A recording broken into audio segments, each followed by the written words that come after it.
Nabasa ko nga yung may comment nga doon eh. Ang ingay-ingay ko daw, hindi naman daw yung kaldereta. Oo, Mas magaling pa sila sa akin. Oo. Anong afritada? Kaldereta yon. Parang may naamoy akong gata na naman ah. Kaldereta ba na naman ba yun? Yes, maluwa. Oh, bes! Oh. Ay, akala ko kalderetang may gata na naman eh. Iba na naman ito, Bes. Ano yan? Na naman, kaldereta ito, Bes. Akala ko, ano ba yan? Ulam nyo ba yan? Oo, Bes, inuulam to. Hindi. Oy, Bes, balita ko sumisikat ka dun sa kaldereta, Bes, ah. Dun sa kalderetang ano? May ice cream? Ah! Yung may kalderetang may Oo! gata? Nabasa ko nga yung may comment nga doon eh. Ang ingay-ingay ko daw, hindi naman daw yung kaldereta. Oo, Mas nga. magaling pa sila sa akin. Alam ko, walang gata ang kaldereta. Meron, Bes. Wala.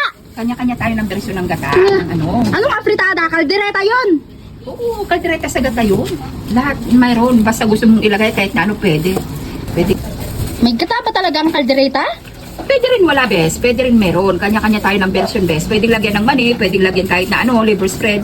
Kung anong gusto mong ilagay kahit na anong gamitin. Pwedeng meat, pwedeng baboy, pwedeng baka, pwedeng manok.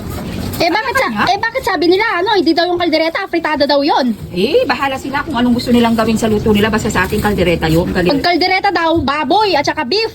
Eh, pwede rin naman ang manok, Bes. Lahat pwedeng gawing kaldereta. Tapos meron ba nagsabi, pakailamera daw ako, wag daw ako pakainin. Ay, hindi, Bes. Hayaan mo sila magbas. Hayaan. Alis na lang ako dito, bes, hindi na kita ibibideo. Busit ka naman, Bes. Wala akong taga-video. Kung, Bahala ka na lang dyan, bes, doon na ako sa tirahan ko.